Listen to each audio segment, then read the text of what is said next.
AP రాజకీయాల్లో Sharmila reentry ఖరారైంది. Sharmila ఎల్లుండి కాంగ్రెస్ లో చేరనున్నారు. వైఎస్ఆర్టీపీని కాంగ్రెస్ లో విలీనం చేయనున్నారు. ఏఐసీసీలో కీలక పదవిని చేపట్టే అవకాశం ఉంది. గతంలో అన్న గెలుపు కోసం పనిచేసిన షర్మిల ఇప్పుడు జగన్ కు వ్యతిరేకంగా పాలిటిక్స్ చేయనున్నారు.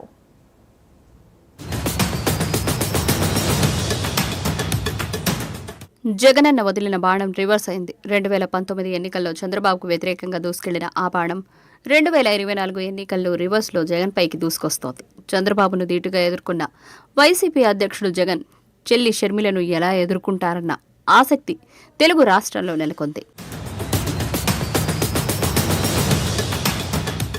వైఎస్ షర్మిల ఏపీ కాంగ్రెస్లో కీలకంగా వ్యవహరిస్తే మొదట నష్టపోయేది వైఎస్ జగనే. షర్మిల వల్ల వైసీపీకి నష్టం కలుగుతుందని, టీడీపీ ఎక్కువగా లాభపడుతుందని వైఎస్ జగన్ భావిస్తున్నారు. అందుకే షర్మిల ఏపీకి రాకుండా చేయడానికి జగన్ ప్రయత్నిస్తున్నట్లు తెలుస్తోంది. వైఎస్ షర్మిల ఏపీకి రావద్దని వైవి సుబ్బారెడ్డితో సీఎం జగన్ రాయబారం పంపినట్టు తెలుస్తోంది. షర్మిల ముందు పలు ఆప్షన్లు పెట్టినట్లుగా సమాచారం. అయితే తాను మాత్రం ఖచ్చితంగా ఏపీ రాజకీయాల్లోకి వస్తానని షర్మిల తెగేసి చెప్పినట్లుగా టాక్ నడుస్తోంది. ఏపీలో షర్మిల పోటీ చేస్తారా, చెయ్యరా? ఒకవేళ పోటీ చేస్తే ఎక్కడి నుంచి పోటీ చేస్తారు అన్న చర్చ మొదలైంది. పోటీ చేయకుండా స్టార్ క్యాంపెయినింగ్కే పరిమితం అవుతారా తేలాల్సి ఉంది.